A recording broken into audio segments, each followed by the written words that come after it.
Hello students, स्वागत है आपके अपने चैनल द केमिस्ट्री वर्ल्ड में। जैसा कि आप लोगों के बोर्ड एग्जाम बेहद करीब आते जा रहे हैं और आप लोग उसके हिसाब से तैयारी भी कर रहे हैं और हम लोगों का भी प्रयास चल रहा है कि हम आपको अच्छे से अच्छे इम्पोर्टेंट क्वेश्चन देने का प्रयास करें, जिससे आपके लिए जो प्रिपरेशन करना थोड़ा से आसान हो जाए और अच्छे मार्क्स आप अपने ला सकें। अभी मैंने पिछले लेक्चर में आपको नेम रिएक्शन करीब 20 नेम रिएक्शन दे चुका हूं, उनको आप कंप्लीट कर लीजिएगा और एक जो एक आध होंगी तो वो भी मैं दे दूंगा। लेकिन आज का जो हमारा बहुत महत्वपूर्ण टॉपिक है, आपको चैप्टर वाइज चैप्टर कुछ इंपॉर्टेंट जो न्यूमेरिकल आते हैं, न्यूमेरिकल पोर्शन आपके जितना भी अनसॉल्व्ड में आपने पढ़ा होगा, पूरा अनसॉल्व्ड को मैंने करीब 10-12-15 साल के अनसॉल्व्ड को कवर किया हुआ है। चैप्टर वाइज चैप्टर आपके क्वेश्चन को मैंने छांटे हुए और वो क्वेश्चन अगर आप लगा लेते हो तो जाहिर सी बात है, आपका पहली बात तो कॉन्सेप्ट बहुत अच्छा हो जाएगा। दूसरी बात, एग्जाम में जो भी क्वेश्चन आएगा आप हमारे इसी सीट से आएगा, इससे बाहर तो नहीं जाने वाला है। तो इतने ही क्वेश्चन आपके लिए पर्याप्त है, चैप्टर वाइज चैप्टर मैं आपको लगवा दूंगा। और ये जो सीट है, इसको मैं क्वेश्चन यहाँ पर नोट करना मेरे लिए पॉसिबल नहीं है, तो मैं सिर्फ यहाँ पर सॉल्यूशन कराऊंगा। लेकिन जो आपको क्वेश्चन चाहिए है, इसको आप टेलीग्राम चैनल में मैं उसमें डाल दूंगा। इस सीट के जो क्वेश्चन है वो आपको वहां से मिल जाएंगे और ये आपके जो सॉल्यूशन है इनका, ये आपको इस वीडियो लेक्चर से आपको मिल जाएगा। तो इसके लगातार कई सारे हम लेक्चर बनाएंगे, ताकि जो एक ही लेक्चर में सारे सारे कवर ना करके छोटे छोटे लेक्चर बना करके आपको topic wise topic, chapter wise chapter देने का प्रयास करेंगे। तो सबसे पहला जो हमारा आज का टॉपिक है, आज जो हमारा चैप्टर है, वो सबसे पहले है विलियन। आपका केमिस्ट्री का सबसे पहला चैप्टर होता है विलियन, जो न्यूमेरिकल पोर्शन से है। अब इसमें इसको हम लोग अंग्रेजी में बोलते हैं सॉल्यूशन।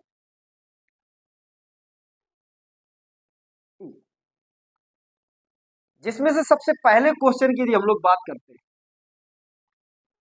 तो पहला क्वेश्चन कहता है कि दो द्रवों ए तथा बी के वाष्प दाब, एक आपका द्रव ये है, एक आपका द्रव बी है, इन दोनों का वाष्प दाब दे दिया है।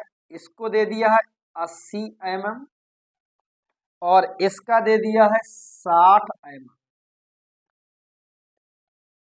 और के 3 मोल, बी के 2 मोल, मतलब ए के 3 मोल, ए के 3 मोल लिए हैं और बी के 2 मोल लिए हैं। और इंग्लिश और हिंदी दोनों मीडियम में हम प्रयास करेंगे बताने का। मोल तो मोल ही है, चाहे हिंदी में बोलो चाहे इंग्लिश में बोलो, तो आपको ज्यादा प्रॉब्लम नहीं होगी। मिलाने पर प्राप्त मिश्रण का कुल वाष्प दाब बताना है। अब आपको बेटा थोड़ा सा ध्यान देना पड़ेगा। वाष्प दाब का फार्मूला पीटी इक्वल टू होता है पी ए नॉट और यहाँ X A plus P naught B into X B, ये आपका एक्स। तो ये होता है इस फार्मूले में। अब आपको देखिए, एक चीज तो दे दिया है इसमें, ये आपका दोनों में दे दिया है, ये आपको मोल दे करके निकालने के लिए कह रहा है, तो आपको निकालना पड़ेगा। तो 80 इंटू एक्स ए का मतलब होता है इसके मोल अपॉन में दोनों, तो 3/5 हो जाएगा प्लस यहाँ पर आ जाएगा 60 इंटू और यहाँ 2/5 आ जाएगा। अब यहाँ पर अगर यहाँ से काटोगे तो 16×5 80 होता है और यहाँ से यदि काटोगे तो 12×5 60 होता है। ये हो जाएगा 16×3 = 48 प्लस 12×2 = 24 टोटल हो जाएगा आपका 72 mm। ये आपका आंसर। दूसरा क्वेश्चन हमारा कहता है कि 2.5 ग्राम एथेनोइक अम्ल है, ठीक है, एथेनोइक अम्ल CH3 COOH एथेनोइक अम्ल का फार्मूला है, और इसका जो है W दे रहा है आपका 2.5 ग्राम, ठीक है। फिर कह रहा है कि 75 ग्राम बेंजीन में घोला गया है। तो 75 ग्राम बेंजीन मतलब कैपिटल W का मान हो गया, 75 ग्राम बेंजीन में घोला गया। तो एथेनोइक अम्ल की सांद्रता निकालनी, ठीक है। क्या निकालनी है आपको? कंसंट्रेशन निकालनी है, सांद्रता निकालनी है। और सांद्रता कहे कहे की निकालनी है, तो सबसे पहले निकालनी है पीपीएम।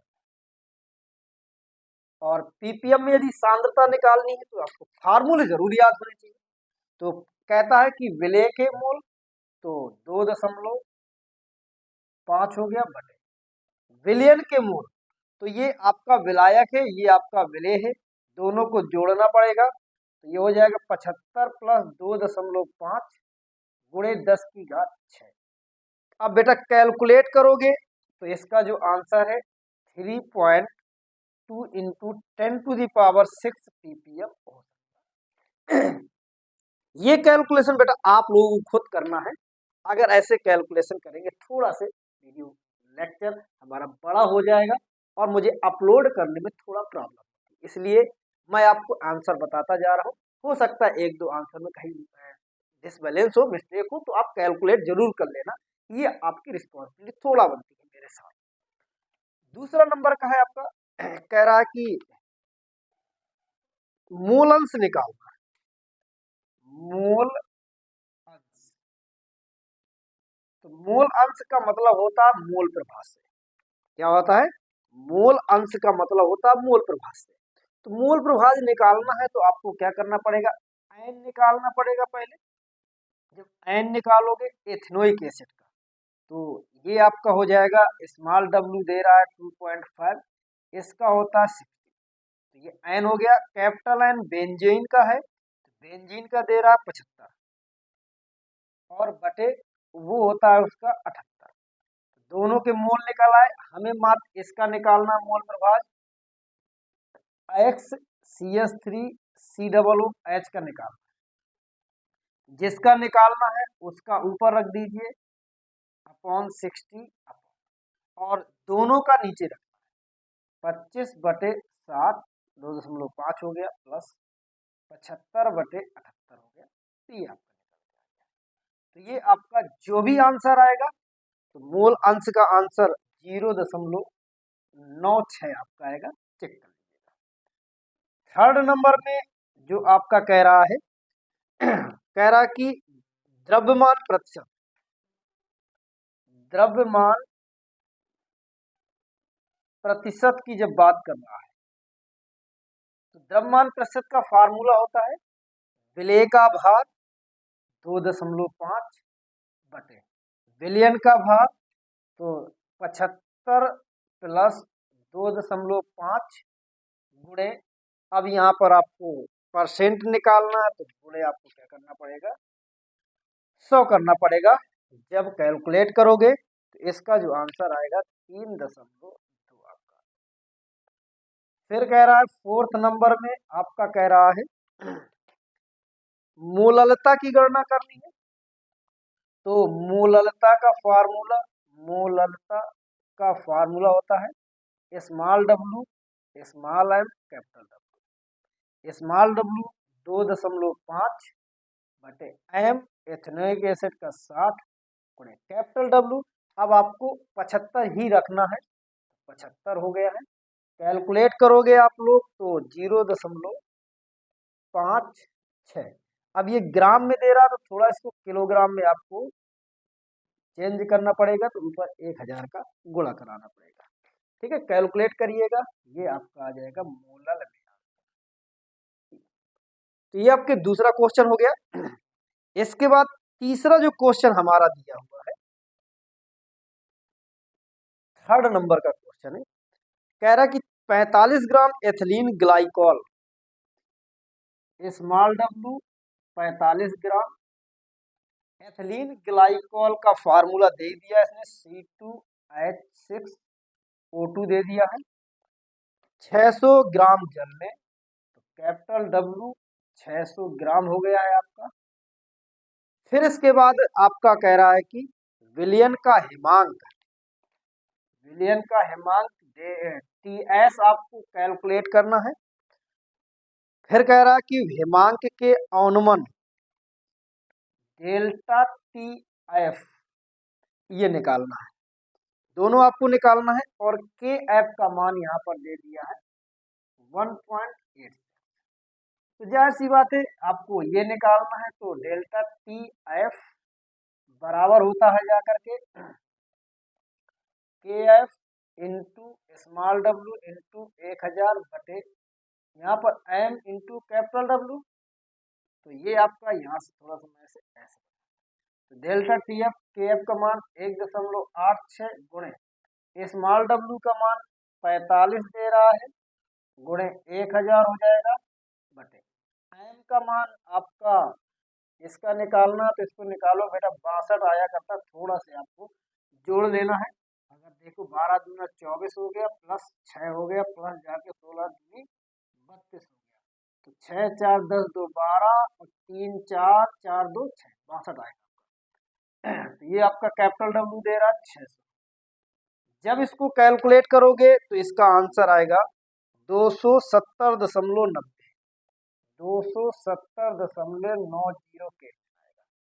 अब डेल्टा TF बराबर होता है T0 माइनस TS, TS बराबर हो जाएगा T0 माइनस डेल्टा TF। ये दे रहा है 273 बस 273 ही आपको सीधे कर मान लीजिए, कभी कभी इसमें दिया होता है माइनस, और ये आएगा 270.90। जब इसको आप घटाओगे तो इसका आंसर आ जाएगा 2.25 लगभग। ये 273.15 भी आपको ले सकते हैं, 15 भी आप ले सकते हो, क्योंकि कभी हो सकता है आंसर 15 में आए तो आप ले सकते हो।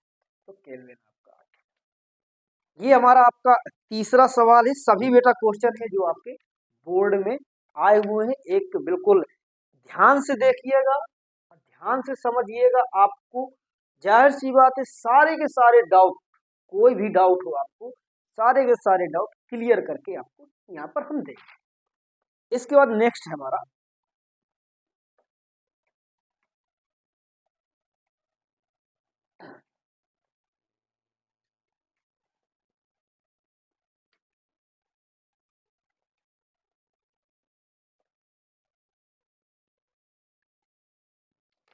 फोर्थ नंबर का क्वेश्चन है, कह रहा है गन्ने की शर्करा, ठीक है, इतना गन्ने की शक्कर के इतने ग्राम मतलब 1.17 ग्राम को 25 ग्राम जल में घोला गया। कैपिटल डब्ल्यू तुरंत छोटे को छोटा मानना है, बड़े को बड़ा मानना है। घोलने पर विलयन का क्वथनांक कितना बढ़ जाता है, ठीक है, बढ़ गया। डेल्टा TF जो है आपका 0.017 डिग्री सेल्सियस हो जाता है। तो विलायक के ग्राम अणुक उन्नयन स्थिरांक की गणना करना है, ठीक है। ग्राम अणुक उन्नयन स्थिरांक मतलब कि KF का मान निकालना। जब KF का मान निकालना तो आपके formula delta TF equal to KF into small W into, यहाँ पर 100 आपको लेना पड़ेगा ग्राम अणुक यदि कह रहा है, या आणविक भी कभी कभी हो सकता है कि 100 से ये आंसर ना आए, 1000 से अब आपका आ जाए। ये हो जाएगा KF, तो ये हो जाएगा आपका जा करके M इंटू कैपिटल डब्ल्यू। तो यहाँ पर हो जाएगा KF का मान आपको निकालना है। डेल्टा TF का मान दे रहा 0.017, KF आपको निकालना है। स्मॉल डब्ल्यू 1.17 गुणे 1000 बटे M आपका शक्कर का होता है 342, और ये कैपिटल डब्ल्यू का मान दे रहा है 25। तो तो ये के एफ का मान जो आ जाएगा, ये इसको सब कैलकुलेट करके इसका जो आपका आंसर आएगा 0.1242 केल्विन आएगा। देख लीजिएगा। 5वां नंबर कह रहा है 17.1 ग्राम सुक्रोस 100 ग्राम जल में घोलने पर इतना हिमांक। तो के एफ का मान फिर से सेम क्वेश्चन है बेटा, कोई भी इसमें वो नहीं है, बदलाव नहीं है। स्मॉल डब्लू 17.1 ग्राम दे रहा है और कैपिटल डब्लू 100 दे रहा है। डेल्टा टी एफ यहाँ पर आपका दे रहा है, यहाँ पर क्वथनांक की बेटा बात कर रहा है, यहाँ टीबी कर देना, थोड़ा से मिस्टेक हो गई है, यहाँ पर टीबी कर देना।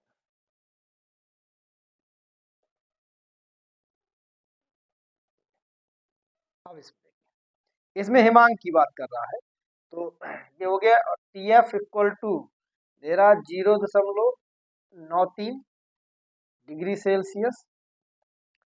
जल में मोलर आनमन स्थिरांक के एफ निकालना है आपको इस बार। तो फिर से यही फार्मूला लगेगा, डेल्टा टी एफ बराबर हो जाएगा के एफ गुणे डब्लू 1000 बटे एम इंटू कैपिटल डब्लू। तो वैल्यू इसकी दिया 0.93 इक्वल टू के एफ निकालना है आपको स्मॉल डब्लू 17.1 गुणे 1000 बटे फिर सुक्रोज दे रहा है 342 ही रखना है यहाँ पर गुणे, और ये आपका हो जाएगा कैपिटल डब्लू हो जाएगा आपका 100। तो के एफ का मान यहाँ पर आएगा जाकर के 5.1 डिग्री सेल्सियस। 6वां नंबर का क्वेश्चन है हमारा, एक कार्बनिक पदार्थ के जलीय जिसमें 3 ग्राम पदार्थ को 50 ग्राम जल में घोला गया, क्वथनांक कहता है, तो अणुभार ज्ञात करना। फिर से स्मॉल डब्लू का मान दे रहा है 3 ग्राम, कैपिटल डब्लू का मान दे रहा है 50 ग्राम। तो इसमें कह रहा टी एस आपका हो जाता है 100.51 डिग्री सेल्सियस। एम आपको निकालना, क्या निकालना है, एम आपको निकालना है। जब एम निकालना है तो अभी आपको टी एफ निकालना पड़ेगा, डेल्टा टी एफ। तो 100 में से ये आपका इतना दशमलव इतने से 100 आपको माइनस कर दोगे, 0.51 आ जाएगा। स्मॉल डब्ल्यू इक्वल टू हो जाएगा, वो फार्मूला हो जाएगा डेल्टा टी एफ बराबर, यही फार्मूला लगेगा। हिमांक ही बोल रहा है, क्वथनांक बोल रहा है, क्वथनांक बोल रहा है तो यहाँ पर डी करना पड़ेगी, थोड़ा बार बार मिस्टेक हो जा रही, डी अब यहाँ पर करना पड़ेगा।